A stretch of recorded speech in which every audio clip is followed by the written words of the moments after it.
Bismillahirrahmanirrahim. Assalamualaikum warahmatullahi wabarakatuh. Waalaikumsalam warahmatullahi wabarakatuh. Alhamdulillahirabbil alamin.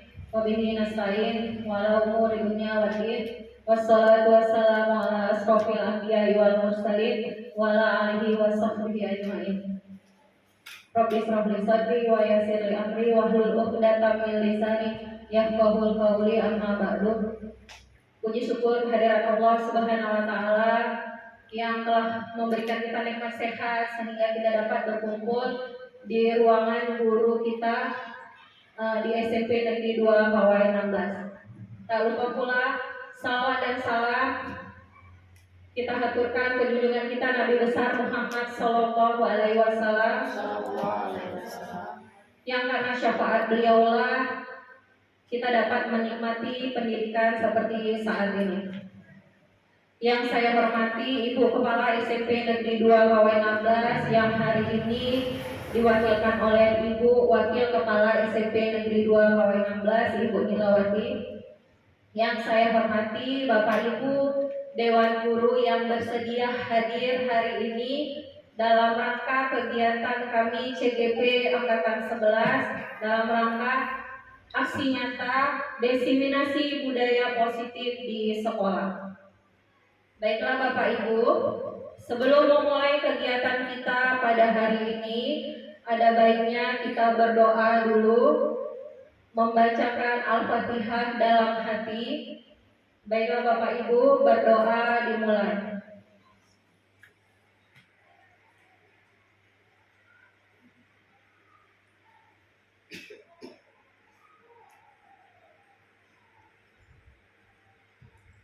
Berdoa selesai.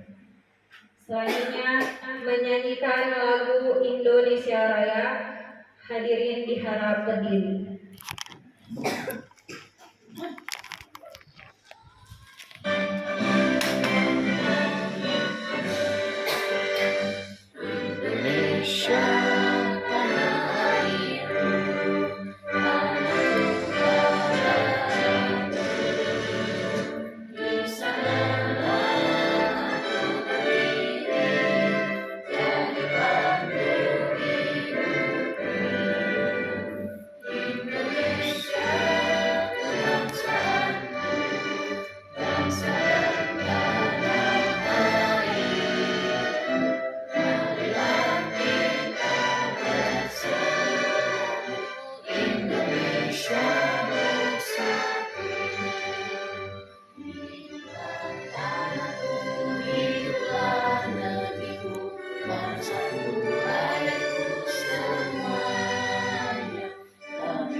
Hadirin dipersilahkan duduk kembali.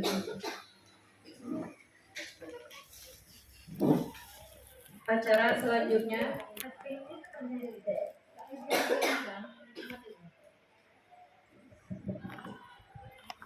kata sambutan dari Ibu Wakil Kepala Sekolah sekaligus membuka acara kegiatan diseminasi menyebarkan pemahaman budaya positif di sekolah. Kepada Ibu Nilawati SPD dipersilahkan.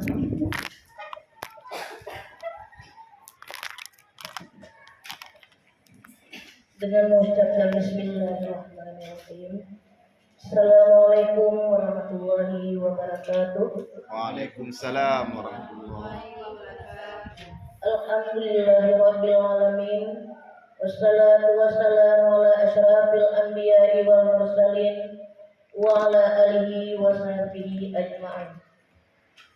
Puji syukur marilah sama-sama kita panjatkan doa kepada Allah Subhanahu wa taala, yang mana pada hari yang berbahagia ini kita untuk mengikuti acara yaitu diseminasi menyebarkan pemahaman budaya positif di sekolah kita pada hari ini. Selawat serta salam marilah sama-sama kita kirimkan ke pangkuan Nabi besar Muhammad sallallahu alaihi wasallam, Sallallahu alaihi wasallam. yang mana beliau telah berjuang dengan susah payah untuk memperbaiki akhlak manusia dari akhlakul yang tidak baik menjadi akhlak yang berakhlak mulia seperti yang kita rasakan pada saat ini. Yang kami hormati ibu-ibu penggerak yang hadir bersama kita, yang kami hormati bapak dan ibu guru yang hadir untuk mengikuti acara kita hari ini, yaitu budaya positif di sekolah. Nah, pada hari ini kami ditunjuk untuk mewakili Ibu Kepala Sekolah SMP Negeri 2 Lawai 16 dalam acara sekaligus membuka acara diseminasi menyebarkan pemahaman budaya positif di sekolah yang akan dilaksanakan oleh guru-guru penggerak kita, yaitu Ibu Munawarah SPD dan Ibu Rita Anggreni SPD. Terima kasih pada ibu-ibu guru tercinta kami yang telah menjadi guru penggerak untuk masa depan sekolah kita ini supaya lebih maju, lebih kreatif di segala bidang dengan hadirnya guru penggerak kita yang kita cintai ini. Terima kasih Ibu Rita dan Ibu Munawarah yang telah bersedia membimbing atau memberi informasi untuk kemajuan positif di sekolah kita. Guna kenapa? Dengan hadirnya mereka ini kita bisa menjadi lebih maju dari yang tidak kita tahu menjadi tahu, yaitu tentang diseminasi budaya positif di sekolah tercinta kita ini. Harapan kami kepada ibu-ibu penggerak ini supaya ibu-ibu bisa memberikan kami ilmu yang bermanfaat guna untuk memajukan sekolah kita ini, yaitu supaya kita dapat menjadi sekolah yang mutunya baik di segala bidang dan murid-murid kita tercinta menjadi murid yang kita idam-idamkan, yaitu murid yang sukses dan guru-guru yang sukses. Nah, terima kasih ibu guru penggerak yang kami cintai. Kami sangat mendukung acara yaitu tentang aksi nyata diseminasi budaya positif. Kami pihak sekolah sangat mendukung karena kenapa? Karena ini adalah demi kemajuan sekolah kita, yaitu untuk mencapai cita-cita pendidikan kita yang lebih baik untuk kedepannya. Mungkin untuk kata sambutan pada hari ini cukup sekian dan terima kasih. Dan acara diseminasi menyebarkan pemahaman budaya positif di sekolah segera kami buka.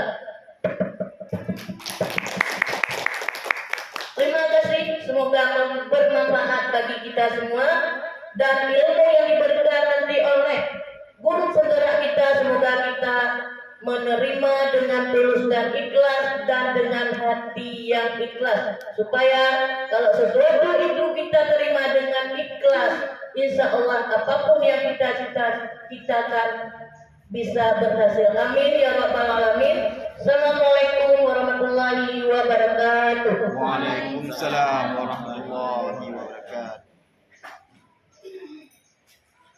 Terima kasih kepada Ibu Nilawati SPD atas kata sambutan dan pembuka kegiatan kita hari ini. Baiklah Bapak Ibu guru yang berbahagia, setelah kata sambutan dari Ibu Wakil Kepala Sekolah SMP Negeri 2 KW 16, maka saat ini kita akan memasuki acara inti kita, yaitu menyebarkan pemahaman budaya positif di sekolah. Oleh saya sendiri, Munawara SPDI, dan Ibu Lita Anggraini SPD. Untuk sesi yang pertama ini akan disampaikan oleh Ibu Lita Anggraini SPD. Pada Ibu dipersilakan.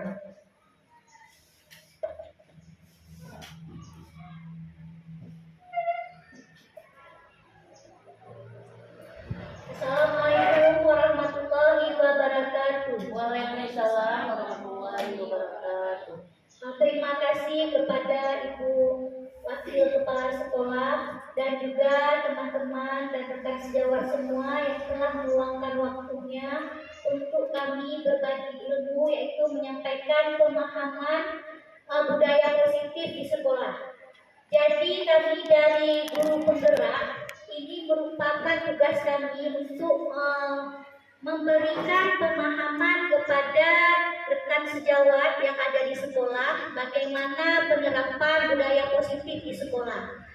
Nah, di sini designasi ini artinya sebuah kegiatan itu lebih kecil dari seminar. Artinya di sini kita bukannya belum tentu kita ini yang lebih pandai ataupun yang lebih hebat di sini ya, guru-guru semua. Tetapi kami di sini berbagi ilmu atau kita sharing. Mungkin kami banyak mendapatkan ilmu di pendidikan guru penggerak. Jadi kami di sini berbagi ilmu untuk sama-sama kita menerapkannya di sekolah. Kemudian untuk kemajuan sekolah kita seperti kata Ibu Wakil kita tadi, Bu Nilawati, kita bisa menerapkannya kemudian mendapatkan ilmu di sini. Begitu juga mungkin ada masukan atau saran dari teman-teman semua yang nantinya mungkin bisa untuk ilmu kami juga supaya kemajuan juga bagi kami dari Bu Munawwarah di sini untuk menambahkan ilmu. Jadi di sini sesinya yaitu kita sharing berbagi ilmu ya. Jadi di sini Nah, di sini ada tujuan dari budaya positif yang diharapkan peserta dapat memahami dan mempraktekkan budaya positif di sekolah. Jadi di sini kami sudah mendapatkan ilmu yaitu bagaimana budaya positif di sekolah dan semoga ilmu yang kita dapatkan ini kita sharing bersama dan juga kita bisa menerapkan di sekolah. Next. Nah, di sini ada materi yang pertama yaitu disiplin positif dan nilai-nilai kebajikan universal. Menurut Bapak Ki Haja Dewantara menyatakan, di mana ada kemerdekaan, disitulah harus ada disiplin yang kuat. Sungguh pun disiplin itu bersifat self-disiplin, yaitu kita sendiri yang mewajibkan kita dengan sekeras-kerasnya. Tetapi itu sama saja, sebab kalau kita tidak dapat melakukan self-disiplin, wajiblah penguasa lain mendisiplinkan kita, dan peraturan demikian itulah harus ada di dalam suasana yang merdeka. Ini merupakan kutipan dari Bapak kita, Bapak Pendidikan Ki Haja Dewantara. Next. Tujuan dari disiplin positif adalah menanamkan motivasi pada murid-murid kita, yaitu untuk menjadi orang yang mereka inginkan dan menghargai diri sendiri dengan nilai-nilai yang mereka percaya. Ketika murid kita memiliki motivasi tersebut, maka telah memiliki motivasi intrinsik yang berdampak jangka panjang, motivasi yang tidak akan terpengaruh pada adanya hukuman atau hadiah. Mereka akan tetap berperilaku dan berlandaskan nilai-nilai kebajikan karena mereka ingin menjadi orang yang menjunjung tinggi nilai yang mereka hargai atau menjadi suatu tujuan. Nah, di sini artinya menurut Bapak Ki Haja Dewantara, tujuan dari pendidikan itu adalah untuk menciptakan kebahagiaan dan keselamatan bagi siswa-siswa kita. Jadi di sini adapun nilai-nilai yang universal ini merupakan suatu nilai yang ada di masyarakat kita atau suku dan budaya yang sudah diakui pada masyarakat seluruhnya. Nah, nilai-nilai ini juga ada beberapa, yaitu dari beberapa organisasi. Next. Nah, di sini kita lihat ada nilai-nilai kebajikan. Nah, kita di sini kan di lingkup pendidikan. Jadi dari Kementerian Pendidikan kita mengambilnya di sini nilai-nilai kebajikan itu sesuai dengan profil pelajar Pancasila. Nah, di sini ada beriman dan bertakwa kepada Tuhan Yang Maha Esa, mandiri, bernalar kritis, kebinekaan global, bergotong royong, dan kreatif. Nah, di sini saya akan menyampaikan bagaimana disiplin positif itu sendiri. Nah, arti kata disiplin di sini kita sering mengartikan bahwa sebuah peraturan yang harus ditaati seperti itu ya. Yang bagaimana peraturan itu yang harus dilaksanakan itu mesti ditaati. Nah, sebagian ini peraturan ataupun hal-hal yang menyangkut dengan disiplin kita menganggap ini memang harus dipatuhi. Kalau tidak dipatuhi maka akan ada sanksi seperti itu. Jadi di sini bagaimana disiplin positif yang akan kita terapkan di sekolah ini berdampak yang positif buat anak didik kita maupun kita sendiri. Yang artinya di sini ada dua, yaitu faktor eksternal dan faktor internal. Dari segi faktor eksternal ini yaitu faktor dari luar. Misalnya anak-anak mau melakukan sesuatu nanti akan diberikan penghargaan atau akan dipuji, itu faktor eksternal. Sementara faktor internal yaitu faktor pada diri dia sendiri. Dia melakukan sesuatu itu atas kemauan dia sendiri. Nah, disitulah yang perlu kita kaji lagi bagaimana anak didik kita ini perlu menerapkan disiplin positif itu dengan unsur dari dalam dirinya, dari unsur internalnya ini tadi.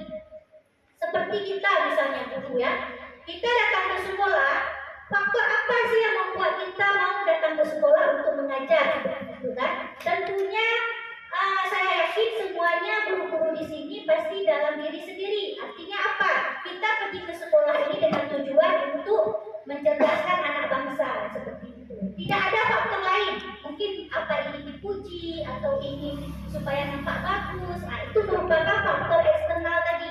Tetapi kita di sini merupakan faktor internal. Memang sudah ada dalam diri kita bahwa kita ke sekolah ini untuk mengajarkan anak didik kita. Mungkin seperti itu yang kita harapkan kepada anak didik kita. Kita maunya mereka itu berbuat sesuatu karena memang keinginan mereka sendiri, motivasi mereka sendiri seperti itu. Nah, di sini yang kita fokuskan adalah ke nilai-nilai kebajikan.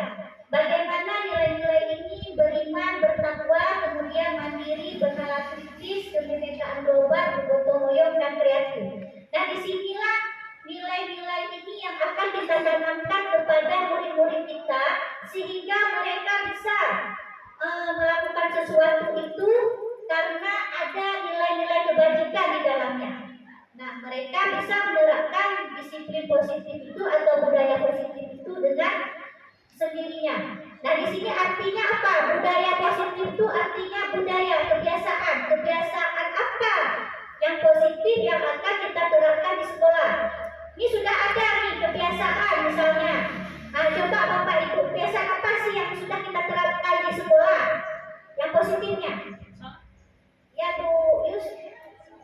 Ya, kebiasaannya kita selalu sholat berjamaah seperti itu ya.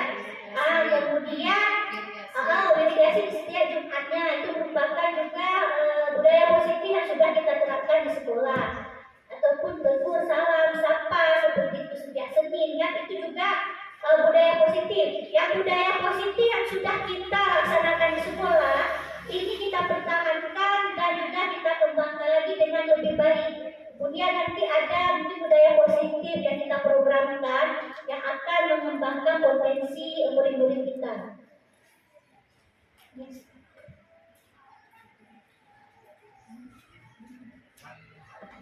Baik, ini untuk bagian kedua kami silakan kepada penawaran untuk menyampaikan materinya. Penawaran kami silakan.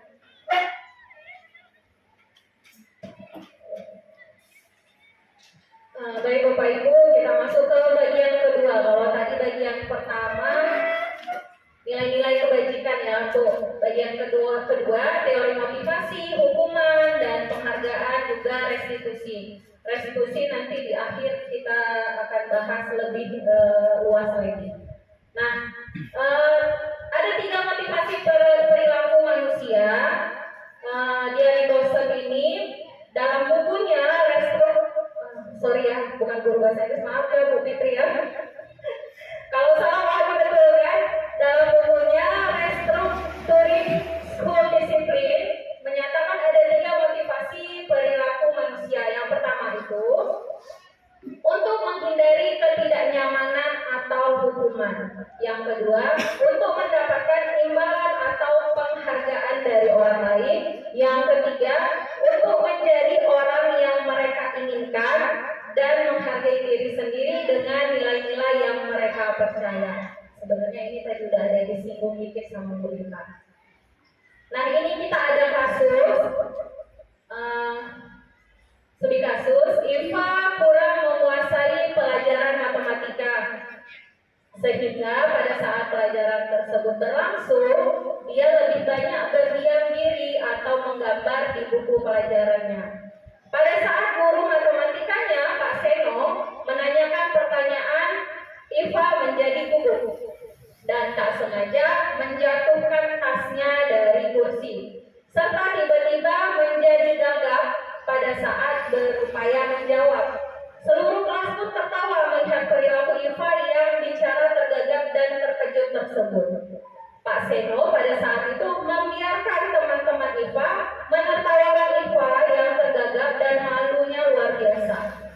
Dan malahan minta Iva untuk maju ke depan dan berdiri di depan kelas sambil menunjuk hidungnya karena tidak bisa menjawab pertanyaan Pak Seno. Kelas makin gaduh dan anak-anak pun tertawa melihat Iva di depan kelas memegang hidungnya. Oke, dari kasus tadi ada 2 pertanyaan. Yang pertama, apakah Anda setuju dengan tindakan Pak Seno terhadap Iva? Kalau setuju atau tidak setuju, mengapa? Gitu. Tadi kan Pak Seno nanya ke Iva ya, terus Ivanya kayak tergagap kayak gitu, malah menjatuhkan tas. Dia tetap ditertawakan sama teman sekelasnya lagi. Nah, tindakan Pak Seno terhadap Iva itu setuju apa enggak kita? Tidak. Tidak ya. Kenapa? Kan Boleh Bu, boleh Bu. karena ibu di depan dia nggak bisa. Bisa. Saya sangat tidak setuju dengan terima kasih. Saya sangat tidak setuju dengan sikap Pak Seno ya terhadap siswa yang namanya Iva. Mengapa? Karena kita seorang guru itu bukan untuk menjatuhkan anak yang lagi mungkin ketakutan ataupun ada hal lain yang tidak dia bisa menjawab.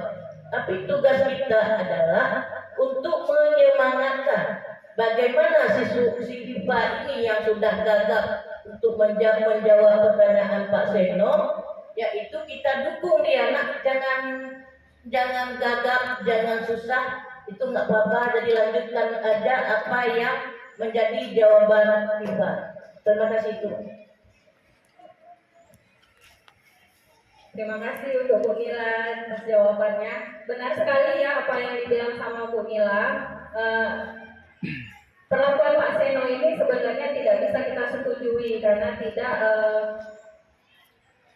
membuat siswa menjadi merasa bersalah sehingga menjadi tergagap dan bakalan lanjut seterusnya. Nah, untuk pertanyaan kedua, menurut Anda tindakan Pak Seno terhadap Iva adalah sebuah hukuman atau konsekuensi? Mengapa? Perlakuan Pak Seno tadi kan suruh ke depan terus menunjuk hidung gitu ya. Itu termasuk hukuman atau konsekuensi? Alasannya apa Bu? Kira-kira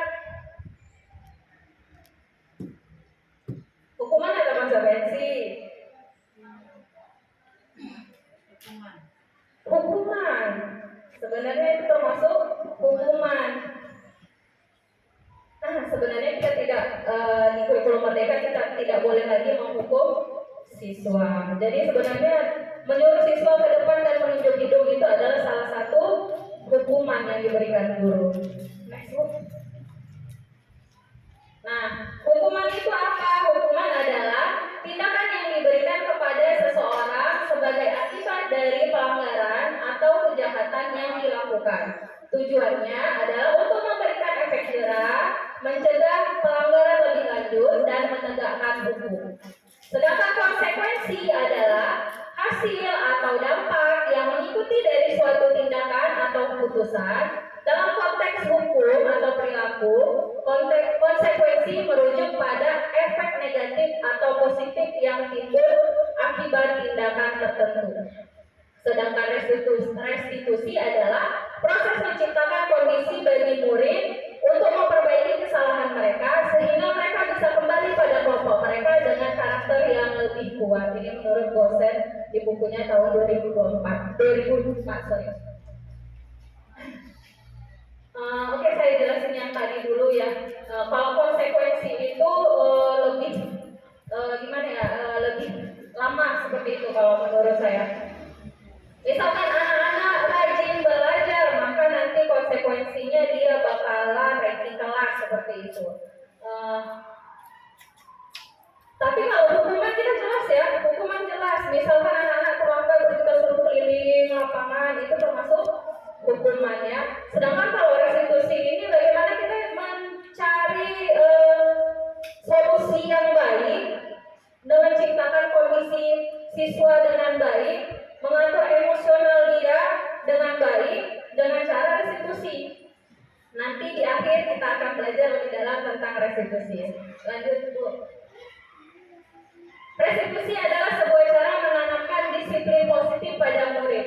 Sebenarnya inti dari yang kami bicarakan ini tentang disiplin positif ini adalah tentang restitusi.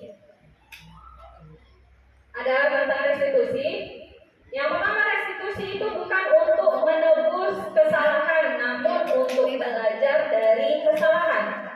Sedangkan yang kedua, restitusi memperbaiki hubungan. Jadi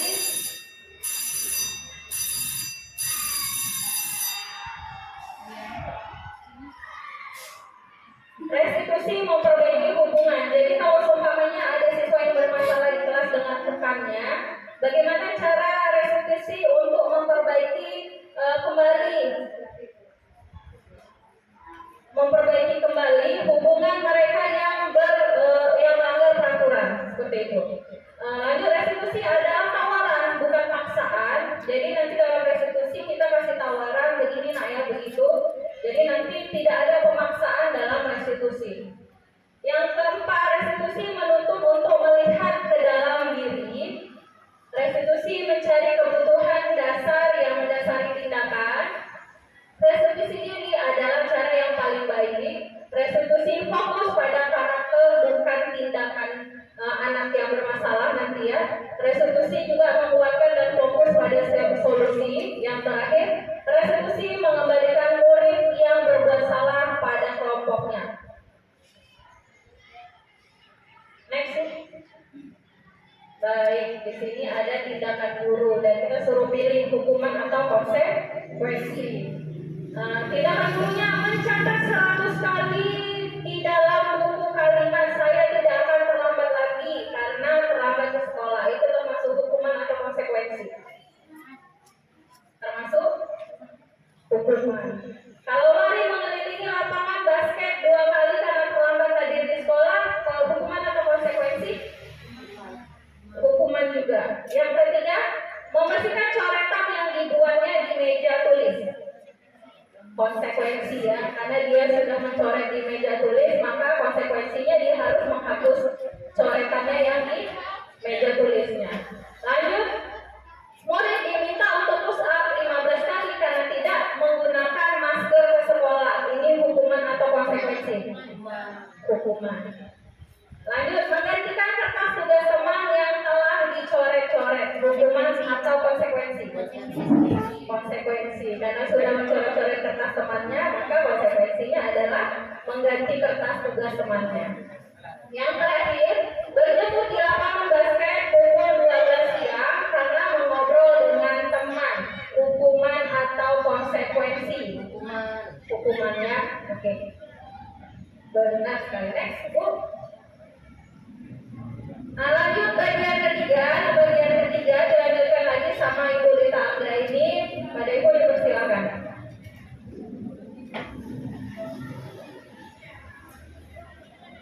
Baik, terima kasih. Di bagian ketiga ini kita akan membahas tentang keyakinan kelas ya. Silakan. Nah, di sini mengapa keyakinan kelas? Mengapa tidak peraturan kelas saja? Jawablah pertanyaan berikut. Mengapa kita memiliki peraturan tentang penggunaan helm pada saat mengendarai kendaraan roda 2 atau motor? Kemudian yang kedua, mengapa kita memiliki peraturan tentang penggunaan masker dan mencuci tangan setiap saat? Nah, di sini ada pun jawaban dari pertanyaan ini adalah mengacu kepada nilai-nilai yang sudah kita bahas tadi, yaitu nilai keselamatan. Di mana nilai keselamatan? Yaitu mengapa kita memiliki peraturan tentang penggunaan helm pada saat mengendarai kendaraan roda 2 atau motor seperti itu. Jadi kita akan menggunakan helm di saat kita mengendarai sepeda motor. Jadi untuk apa? Nah, di sini untuk keselamatan kita seperti itu ya kan. Nilainya merupakan keselamatan supaya kita selamat.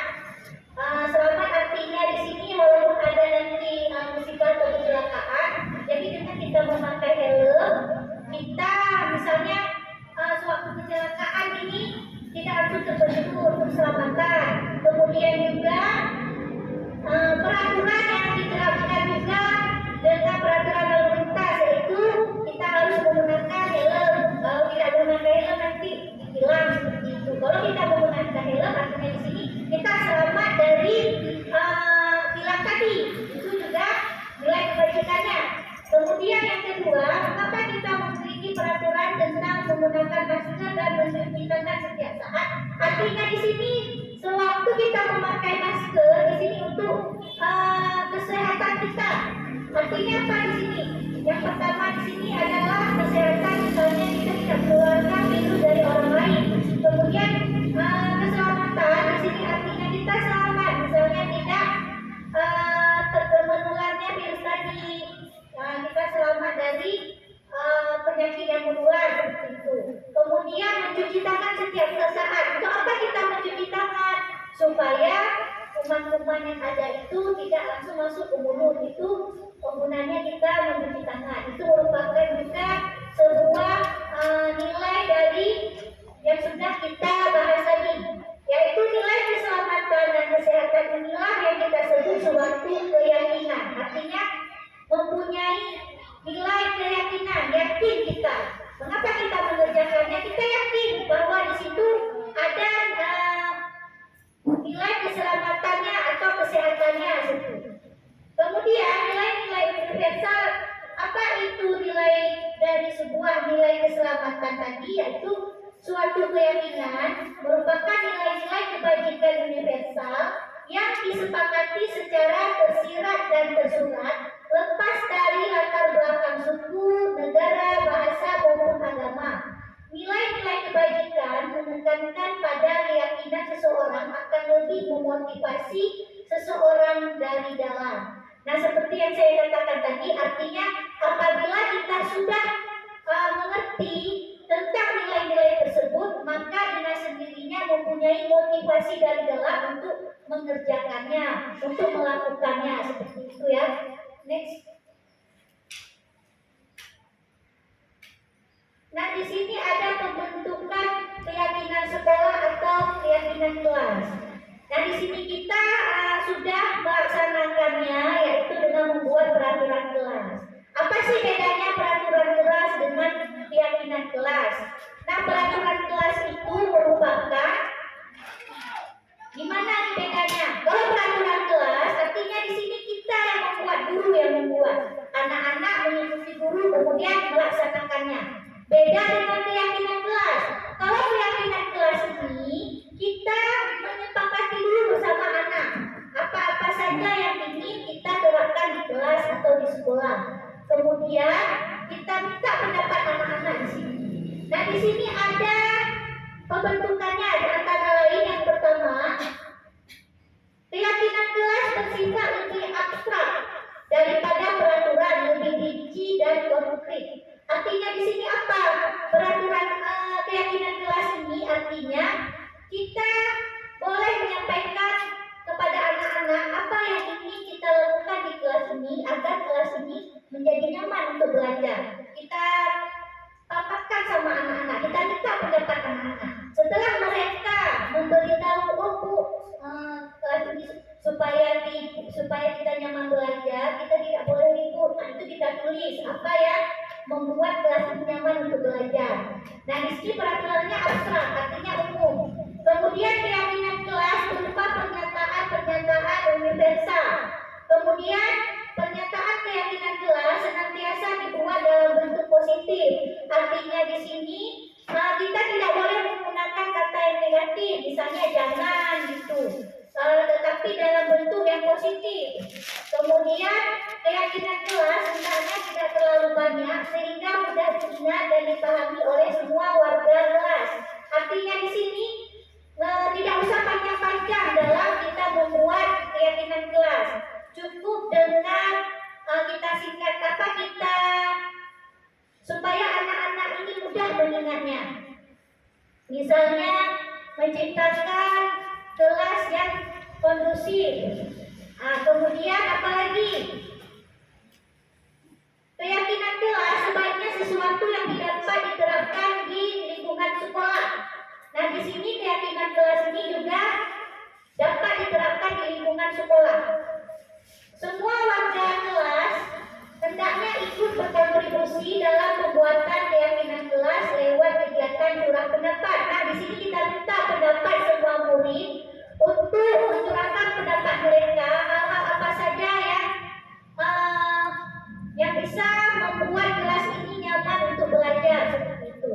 Kemudian bersedia meninjau kembali keyakinan kelas dari waktu ke waktu.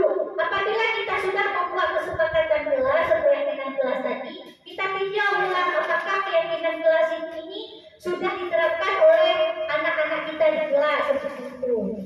Next, nah, di sini ada peraturannya. Apa nilai kebajikan yang dituju? Misalnya kembalikan barang ke tempatnya. Itu nilai apa yang kira-kira yang dapat nilai kebajikan apa? Seperti tadi kan menggunakan helm, berarti nilainya itu keselamatan, ya. Kemudian misalnya mencuci tangan, berarti itu nilainya kesehatan. Kalau ini kira-kira mengembalikan barang ke tempatnya, nilai apa di situ yang cocok? Nilai kejujuran. Oh ya, nilai kejujuran, ya nilai kejujuran. Kemudian dilarang mengganggu orang lain. Nilai apa yang cocok di situ, dilarang mengganggu orang lain? Berarti di situ rasa aman ya, keamanan boleh di situ ya. Kemudian menghargai ya, kita menghargai orang lain. Kemudian hadir di sekolah 15 menit sebelum pembelajaran dimulai. Ya, disiplin. Kemudian dilarang melakukan kekerasan. Keamanan ya, nilainya ya.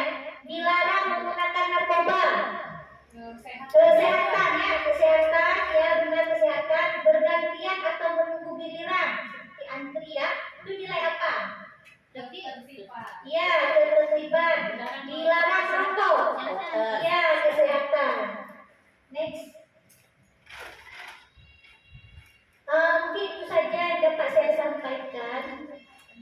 Oh ya, di keyakinan kelas tadi, apakah ada pertanyaan sebelum kita lanjut ke bagian 4? Ada Bu. Ada Bu, iya silakan. Tadi kok nggak salah di bagian apa tadi saya mendengar Ibu Lita menyatakan bahwa di dalam kelas kita tidak boleh mengucapkan kata jangan. Nah, yang kami tanya, apa pengganti kata jangan kita katakan di dalam kelas, Bu? Ya, ya kan tadi ya. Ya. Tadi Biar hidup aja. iya. Terima kasih Bu Lila atas pertanyaannya. Ya, tadi kita menggunakan jangan tidak menggunakan kata Jangan. kalimat negatif, yaitu termasuk jangan misalnya. Jangan berlari, bisa seperti itu. Jangan berlari di kelas, jangan berkeliaran ataupun bekerja-kejaran di kelas seperti itu. Jadi kita ganti kalimatnya, tidak menggunakan kata jangan. Tetapi selain jangan itu apa ya yang kira-kira untuk tujuannya tadi, untuk menciptakan kelas yang nyaman ataupun tidak berlari-lari, itu apa yang cocoknya misalnya? Mengganti kata jangan berlari-lari ataupun jangan berkeliaran, jangan ribut seperti itu. Ada yang tahu apa kalimat yang cocok untuk kita gunakan? Itu tidak boleh. Jangan tidak boleh, itu kalimat negatif. Negatif, jangan atau tidak boleh itu masih kalimat negatif. Kalau jangan lari-lari, hati-hati. Iya, berarti kalau jangan berlari hati-hati, ataupun itu kalau kita di kelas hati-hati berjalan dengan pelan, seperti artinya kan tidak bekerja-kejaran, berjalan dengan pelan, itu bersuara dengan pelan, artinya kan tidak ribut seperti itu, tapi tidak menggunakan kata jangan. Ataupun kalau dalam kita membuat keyakinan kelas, di situ kalimatnya menciptakan kenyamanan belajar, ataupun saling menghargai teman, yang artinya tidak ribut, ya. Jadi itulah yang tidak menggunakan kalimat negatif tadi, seperti itu ya Bu Lila. Ya, terima kasih Bu. Ya. Terima kasih. Alhamdulillah ya, guru-guru Siti sudah paham semua. Baik, kita lanjut dengan bagian keempat, yaitu kebutuhan dasar manusia dan dunia berkualitas. Next.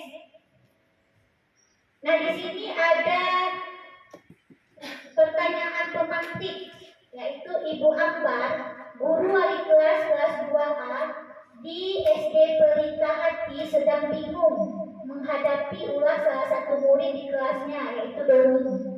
Beberapa anak di kelas 2A telah datang padanya dan mengeluhkan Doni yang seringkali meminta bekal siang, makan siang mereka dengan paksa. Jika Anda menghadapi situasi seperti Ibu Ambar, apa yang Anda lakukan? Menurut Anda, kira-kira apa alasan Doni melakukan hal itu? Ini merupakan sebuah kasus di mana di kelas Ibu Ambar ini mempunyai seorang siswa, yaitu si Doni. Si Doni ini seringkali dia meminta bekal makan siang kepada temannya, kemudian dengan cara paksa. Nah, di sini teman-temannya banyak mengeluhkan sifat si Doni tadi. Next. Nah, di sini kebutuhan bertahan hidup. Dalam kasus Doni di atas, apabila jawaban Doni ketika ditanya oleh Ibu Ambar adalah karena dia lapar dan orang tuanya tidak membawakannya bekal makan siang, maka kebutuhan dasar yang sedang berusaha dipenuhi oleh Doni adalah kebutuhan untuk bertahan hidup. Nah, di sini ya, saya jelaskan dulu ya. Di sini kita, baik kita maupun siswa, yaitu kita semua ya, manusia ini mempunyai ada 1, 2, 3, 4, 5 ya, 5 di sini kebutuhan dasar manusia, yaitu yang pertama bertahan hidup. Arti bertahan hidup di sini kebutuhan dasar yang kita kita miliki ini adalah misalnya sandang, papan, pangan. Kita ingin makan, kemudian butuh kita perlindungan, yaitu rumah, seperti itu ya. Kemudian seperti tadi makan, seperti kisah si Doni tadi, yaitu makan untuk bertahan hidup, sandang, pangan itu riwayatnya bertahan hidup. Kemudian juga kasih sayang dan rasa diterima. Kita manusia ini butuh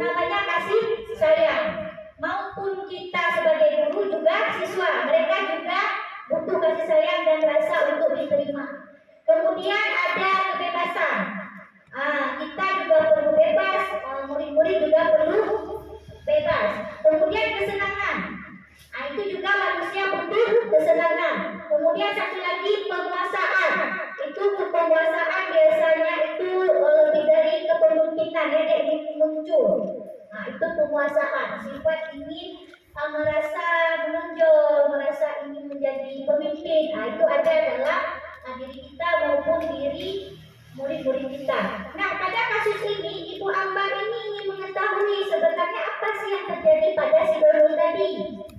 Nah, setelah ditelusuri, ternyata kasus si Doni ini ketika ditanya oleh Ibu Ambar, dia berbuat seperti itu karena dia lapar dan orang tuanya tidak membawa bekal makan siang. Maka ternyata ada kebutuhan dasar yang tidak terpenuhi oleh si Doni. Makanya Doni ini membuat tingkah seperti itu. Nah, kebutuhan apa? Kebutuhan untuk bertahan hidup tadi. Berarti dia merasa lapar.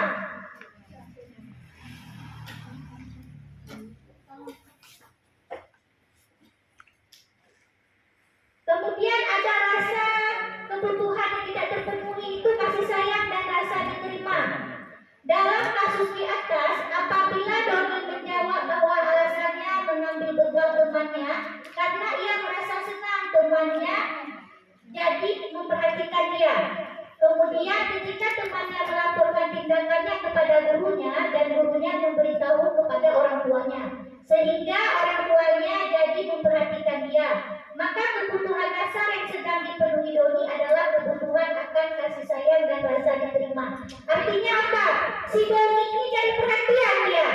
Dengan dia mengambil bekal temannya tadi kan sudah dilaporkan sama muridnya. Kemudian kawan-kawannya ini nanti mengadu sama wali kelasnya. Kemudian wali kelasnya juga nanti kan jadi perhatian sama dia. Sama orang tuanya, akhirnya orang tuanya nanti akan memperhatikan dia lagi. Nah, itu yang dia butuhkan. Artinya kurang mendapatkan kasih sayang ya. Kemudian ada lagi kebutuhan pengakuan atau penguasaan. Dalam kasus di atas, apabila jawaban Doni adalah dia merasa hebat karena temannya jadi takut dengan dia dan menuruti keinginannya, maka sebetulnya Doni sedang berusaha memenuhi kebutuhan dasarnya akan kekuasaan. Artinya dia di sini ingin berkuasa di kelasnya. Dia ingin mendapatkan perhatian dari temannya bahwa dia yang berkuasa. Itu merupakan suatu kebutuhan pengakuan atau kemampuan atas penguasaan tadi. Next. Kemudian kebebasan. Nah, di sini kebutuhan akan pilihan. Bila jawaban Doni dalam kasus di atas adalah bahwa dia merasa bosan dengan bekal makanan yang dibawa ibunya dari rumah, karena ibunya selalu membawa bekal yang sama. Oleh karena itu, dia ingin mencoba makanan teman-temannya yang beraneka ragam. Maka Doni sedang berusaha memenuhi kebutuhannya akan kebebasan. Artinya di sini dia ingin merasakan juga menu teman-temannya tadi mungkin yang beraneka variasi yang dibawakan orang tuanya. Berarti dia juga kepingin seperti itu. Ini merupakan kebutuhan akan kebebasan. Kemudian kesenangan, kebutuhan untuk merasa senang. Dalam kasus di atas, bila Doni menjawab bahwa ia melakukannya karena iseng saja dan ia menikmati ekspresi wajah teman-temannya yang kesal karena diambil makanannya dan menurut dia ekspresi teman-temannya itu lucu, maka berarti Doni sedang berusaha memenuhi kebutuhannya akan kesenangan. Artinya di sini apa? Dia merasa senang kalau melihat temannya tadi yang digangguinnya tadi mungkin terlihat wajahnya lucu seperti itu. Itu merupakan kebutuhan kesenangan.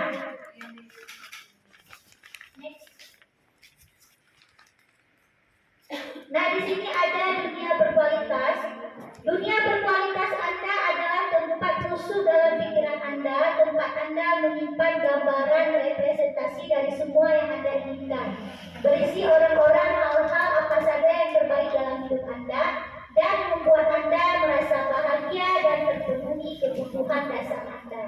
Menurut Dr. William Glasser, menyebutnya seperti semacam album foto sehingga isinya tidak akan terlalu banyak, hanya akan terdiri dari beberapa hal saja yang sangat signifikan dan benar-benar terbaik dalam hidup Anda yang membuat hidup Anda menjadi lebih bermakna. Kebutuhan dasar bersifat lebih umum dan universal, sedangkan dunia berkualitas lebih unik dan personal.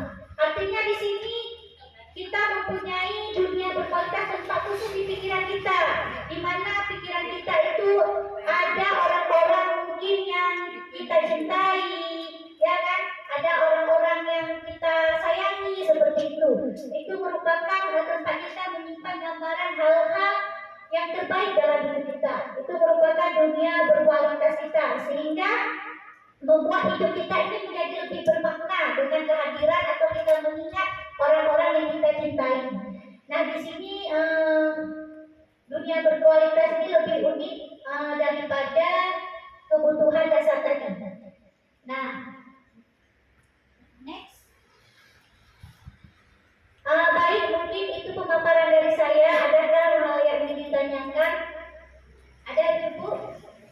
Sudah mengerti semua ya? Alhamdulillah, terima kasih. Untuk materi selanjutnya kita serahkan kepada Ibu Munawarah.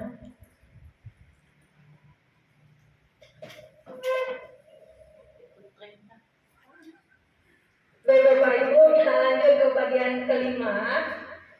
Masih ada dua lagi, bagian 5 restitusi, 5 kontrol posisi guru, dan nanti yang terakhir bagian ke-6 adalah segitiga restitusi. Lanjut. Nah, ada 5 posisi kontrol guru menurut Dr. William Glasser. Yang pertama itu adalah penghukum. Penghukum itu seorang penghukum bisa menggunakan hukuman fisik maupun verbal. Orang-orang yang menjalankan posisi penghukum senantiasa mengatakan bahwa sekolah memerlukan sistem atau alat yang dapat lebih menekan murid-murid lebih dalam lagi. Sepertinya kalau untuk penghukum ini kita sudah paham ya, karena seringkali terjadi. Untuk yang kedua itu adalah membuat merasa bersalah. Pada posisi ini biasanya guru akan bersuara lebih lembut.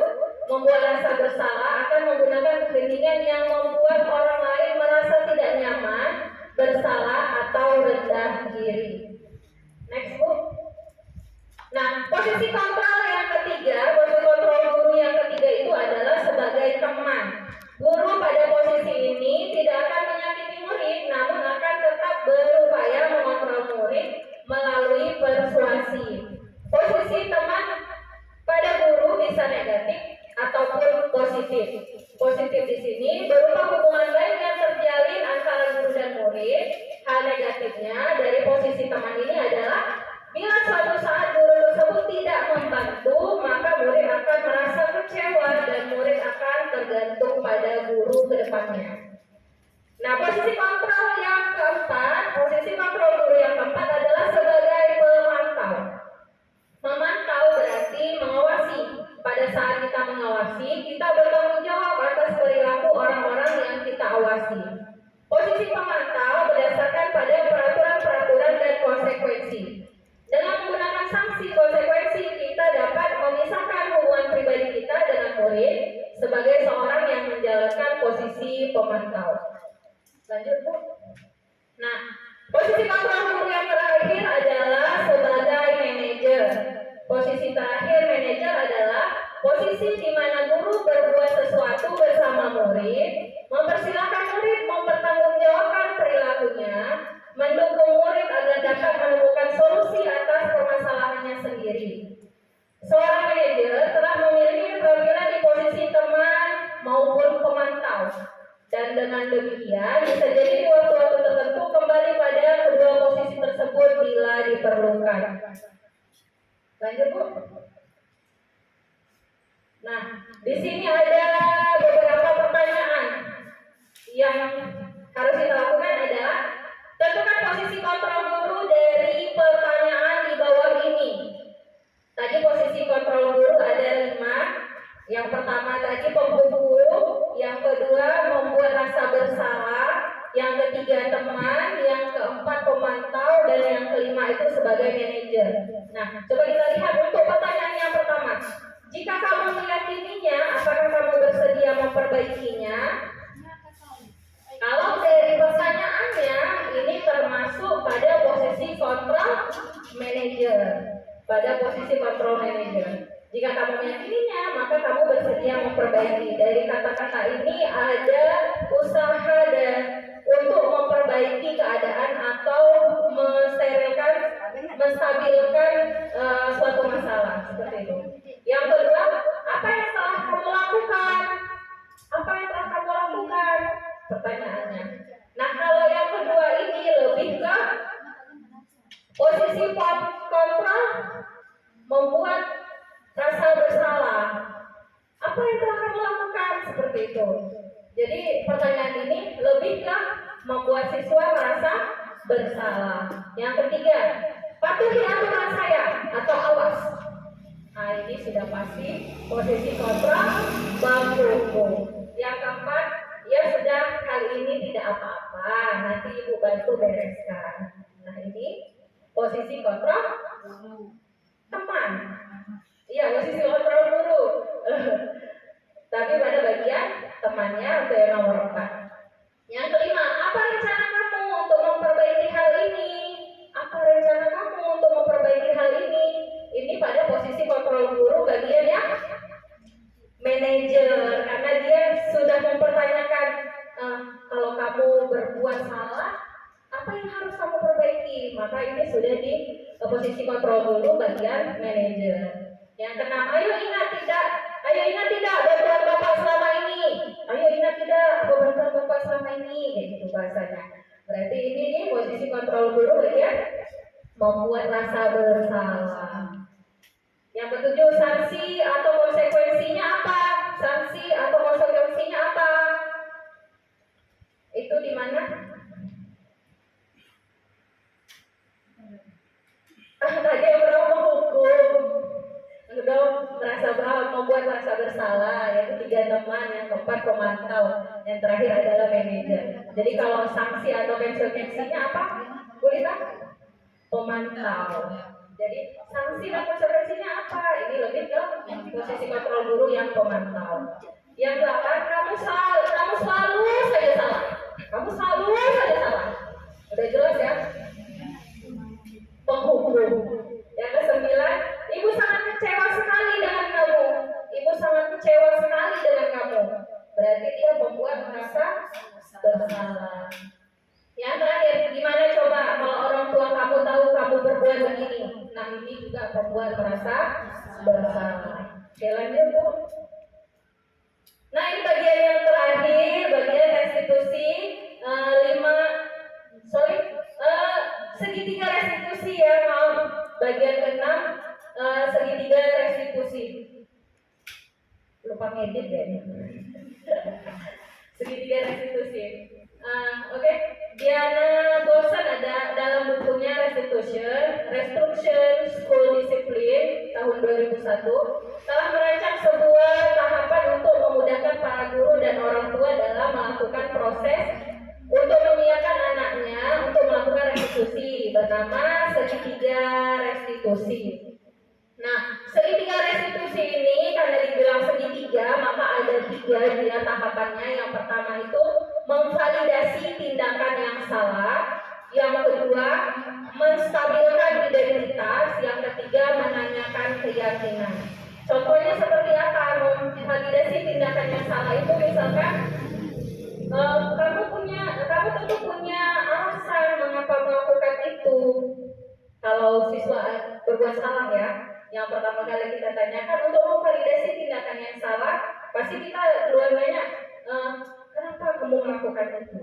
Kamu pasti punya alasan kan mengapa melakukan itu? Seperti itu ya Ibu kan? Ibu Bapak Guru. Selanjutnya, adakah cara yang lebih efektif untuk mendapatkan apa yang kamu butuhkan? Itu masih divalidasi tindakan yang salah. Yang kedua, menstabilkan identitas. Setiap orang pasti pernah melakukan kesalahan, nak. Biasanya kita sering kayak gitu kan. Setiap orang pasti pernah melakukan kesalahan, nak. Cuma gimana caranya kita memperbaikinya kan gitu ya. Bukan berarti setiap orang punya salah, nggak apa-apa, bisa bersalah lagi nggak gitu juga ya kan. Hanya ini mengamankan situasi aja dulu biar anak-anak biasanya kalau umpamanya habis ada perbuatan yang melanggar sekolah, biasanya kan dia terlalu menggebu-gebu menceritakannya kayak gitu. Jadi untuk menstabilkannya itu dengan bahasa itulah tadi. Setiap orang pasti pernah melakukan kesalahan karena cuma gimana kita menentukan solusinya seperti itu.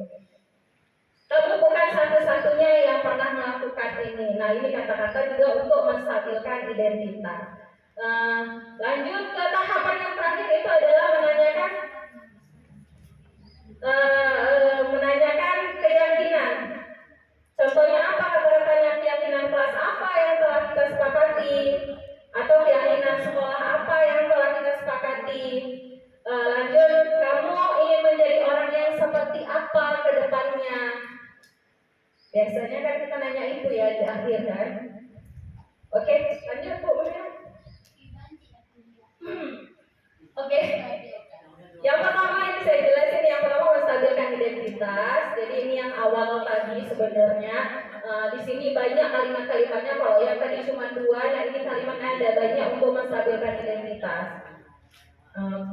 Ini bagian pertama waktu kita, misalkan anak-anak ini ada masalah. Nah, yang pertama kali kita lakukan pasti menstabilkan identitas. Kenapa nak? Ada apa? Coba dulu ceritakan apa dulu permasalahannya apa gitu ya kan? Nah, itulah dia masuk ke menstabilkan identitas. Pertanyaannya di sini lebih banyak lagi. Ini kata-kata yang dikeluarkan sama guru ya biasanya. Berbuat salah itu tidak apa-apa nak, gitu kan? Tidak ada manusia yang sempurna. Saya juga pernah melakukan kesalahan itu dan banyak lagi. Sampai ke bawah. Lanjut Bu Munirah. Nah, yang kedua itu memvalidasi tindakan yang salah. Memvalidasi tindakan yang salah. Kalau kita memahami kebutuhan dasar dari manusia yang sudah dijelaskan sama Bu Lita tadi, berarti tahulah kita bagaimana cara mengambil tindakan. Kita bisa menemukan cara-cara yang paling efektif untuk memenuhi kebutuhan tersebut. Kalimat-kalimat di bawah ini mungkin terdengar asing bagi guru, namun bila dikatakan dengan nada tanpa menghakimi akan memvalidasi kebutuhan mereka. Misalkan, apakah kamu bisa melakukan yang lebih buruk dari ini? Pernah nggak? Pernah nggak kita ngomong kayak gini? Aneh sih memang. Cuman untuk memvalidasi tindakan yang salah boleh dong menggunakan kalimat ini. Kamu pasti punya alasan mengapa melakukan hal itu. Kalau ini udah pasti sering kita ini kan. Kalimat ini udah pasti sering ya kita katakan ke murid-murid kita yang bermasalah ya. Kamu patut bangga pada dirimu sendiri karena kamu telah melindungi sesuatu yang penting buatmu. Kalimat yang keempat, kamu boleh mempertahankan sikap itu, tapi kamu harus menambahkan sikap yang baru.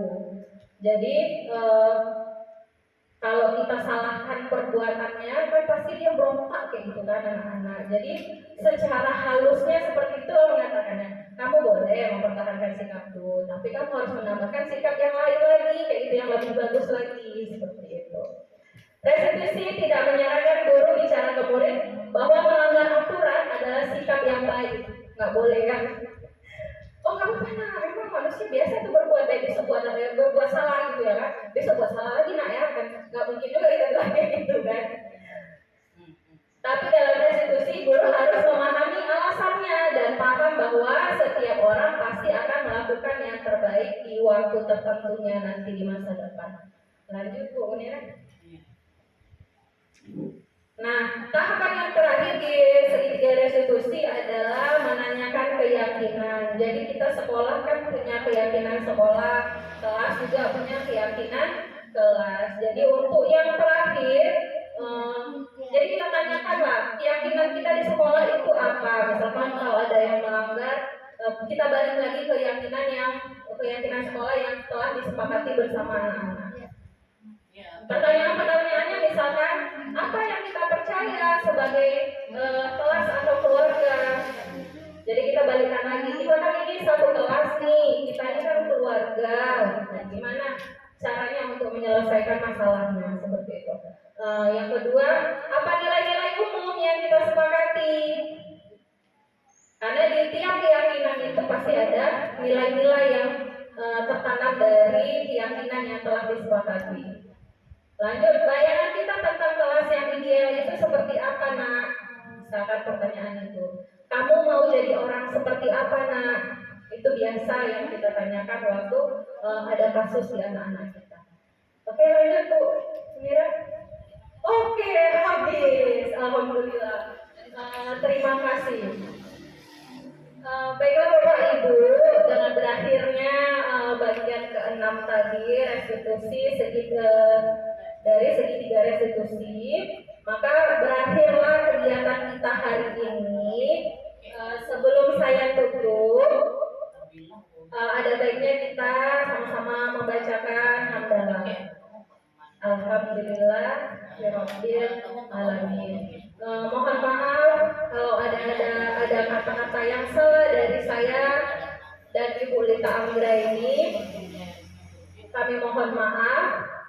Apa yang bermanfaat silahkan diambil, yang salah mohon dibuang. Dan saya akhiri. Wabillahi taufiq wal hidayah. Assalamualaikum warahmatullahi wabarakatuh. Waalaikumsalam warahmatullahi wabarakatuh.